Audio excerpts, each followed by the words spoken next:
No moro. Ollaan täällä tämmösen sillä alla. Tää on ihan kiva paikka. Ruska kuetaan. Ei mennytkään pitkään, mutta otetaan eka osa nyt. Ensimmäinen kysymys. Pääsitkö omassa ekassa ruskassa maaliin? Mä pääsin. Vastoin kaikkia omia ennakko-odotuksia. Mä en ollut ikinä ajanut mitään ruskan tapastakaan, mitään lähellekään niin pitkään. Ja mä lähdin ajamaan vaan ihan sillä asenteella, että katsotaan mihin asti pääsee ja mihin se riittää. Ainahan sieltä pääsee pois jotenkin. Ja se nyt riitti maaliin. Se riitti vielä niin kuin hyvissä ajoin maaliin. Ja mä olin toisena maalissa ja vieläpä ensimmäisenä uutena maaliin tulijana. Ruskassahan saa sitten aina järjestysnumeron, kun sä pääset ensimmäistä kertaa maaliin. Ja mulla se oli numero 55, mikä on mun lippiksessä. Ja se numero on nyt sitten mulla nyt ja aina. No minkälainen pohjakunto pitää olla, että jaksaa polkea ruskan? No, ruskassahan tulee matkaa tietenkin siitä riippuen minkälaisen reitin sä oot itselle piirtänyt. Noin 2000-2200 kilsaa. Ja kun aikaa on 8 päivää, 4 tuntia, 8 päivää, 5 tuntia, niin sehän meinaa sitä, että per 24 tunnin ajanjakso pitää pystyä polkemaan joku minimissään 250-270 kilsaa. Eli sen verran pitäisi pystyä polkemaan ja vielä siten, että jaksaa polkea saman verran seuraavanakin päivänä ja sitä seuraavana ja näin poispäin. Ja siihen liittyy sitten seuraava kysymys. No sitten kiinnostaisi tietää, että minkälaisella taktiikalla ajomäärien suhteen lähit liikkeelle. Että alussa enemmän kilometrejä, niin lopussa on sitten helpompaa, vai? No mun mielestä just noin kannattaa tehdä, kun ikinä ei voi tietää minkälaisia haasteita tai muita vastoinkäymisiä siellä reissussa tulee vastaan. Niin helpottaa ihan valtavasti, jos sulla on jonkun verran kilometrejä ajettu reserviin, tai vaikka vähän enemmänkin. Ja se helpottaa henkisestikin tosiaan, kun ei tarvitse koko ajan miettiä, että niinku tappelee kelloa vastaan.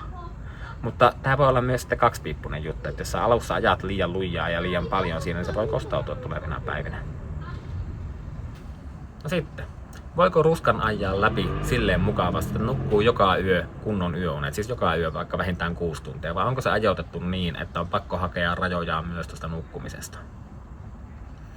No siis, kyllä voi. Niin kuin tuossa äsken laskettiin, niin ruskan ehtii ajaa maaliin, jos sä ajat jokaista 24 tuntia kohti sen 270 kilsaa. Ja nyt jos niinku sulla menee, jos sä ajat 250-300 kilsaa joka päivä sillä, että sulla menee ajoaikaa siihen vaikka 12 tuntia-16 tuntia, niin silloin sulla jää vuorokaudesta käyttämättä 8-12 tuntia, mitä sä voit käyttää sitten lepoon, lepoon tai nukkumiseen tai muuhun tämmöiseen. Ja esimerkiksi 2024 mä olin maalissa itse perjantaina kello 11.37, eli mulla jäi yli 36 tuntia aikaa käyttämättä, mikä meinaa sitä, että mä olisin aivan helposti voinut käyttää joka ikinen yö 3-5 tuntia vielä enemmän aikaa nukkumiseen ja silti ehti ajoissa maaliin. No mikä kepsi tai mikä Garmini? Ja jos mä nyt ostaisin uuden, niin ostaisinko saman vai minkä mallin? No mulla oli pitkään Garminin GPS Map 66 SR, mutta se kuoli tossa ihan muutama viikko sitten ja ei sillä ollut ajettu edes 80 000 kilometriä. Mutta kuitenkin niin mä pistin sitä sitten Garminille huoltoon ja sieltä tuli vaihtolaitteena tilalle sopuhintaan niin takuun ulkopuolisena aikana tämmönen GPS Map 67, joka on sitten vähän uudempi malli samasta. Ja meillä on vielä niin tutustumisperiodi menossa. Ja nämä on kaukana täydellisestä. Siis sanoisin, että niinku parhaita tai vähiten huonoja, mitä mä oon onnistunut löytämään. Ihan siis niinku ok, mutta voisi olla parempiakin. No, kuinka hyvin toimii Garminin retkeily GPS-pyöräilyssä ja miten suunnittelet reittisiä ja miten siirrät sen Garminiin? No ensinnäkin mullahan ei ole koskaan ollut olemassakaan semmoista varsinaista pyöräily GPS-tietokonetta. Ja nämä GPS-map-sarjalaiset on ollut niin kuin mun käyttöön, just niin kuin mä äsken tuossa sanoin, niin ok kautta vähiten huono ja en ole löytänyt parempaakaan.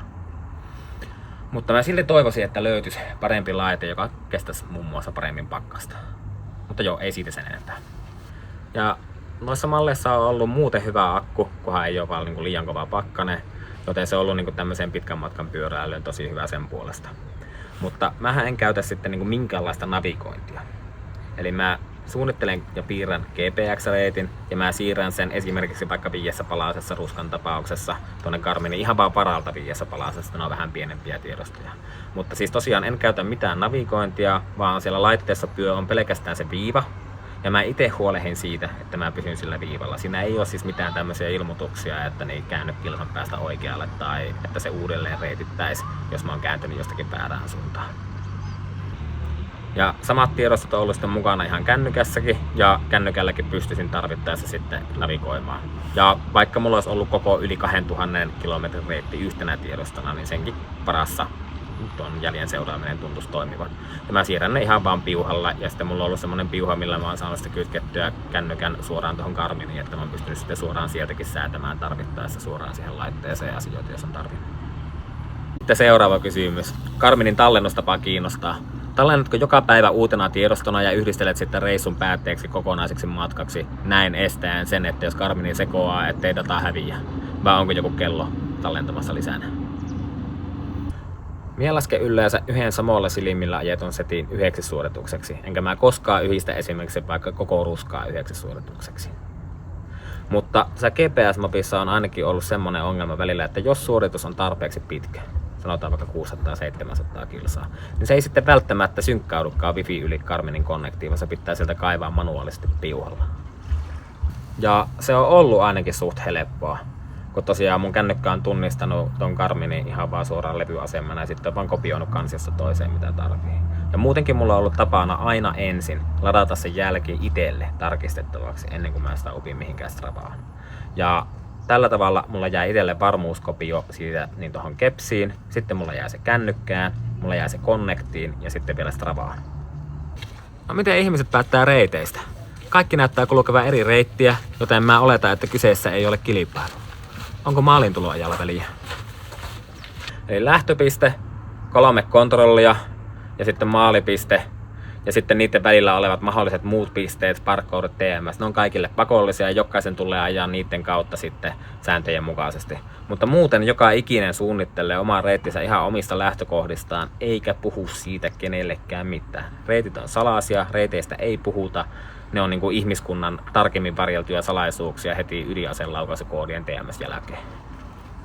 Ja se tekee tästä tapahtuman seuraamisesta dot-watchereille, eli pisteen tuijottajille, paljon mielenkiintoisempaa, kun saa seurata niitä pisteitä ja arvuutella ja yllättyä niistä valinnoista. Ruskassahan maalintuloajalla ei ole väliä. Ja kunhan sä oot maalissa ajoissa, eli silloin lauantai, sunnuntai, keskiyöhön mennessä. Ei ole mitään sijoituksia, ei ole mitään tuloksia. Pääsit maaliin joko ajoissa tai myöhässä tai sä keskeytyt.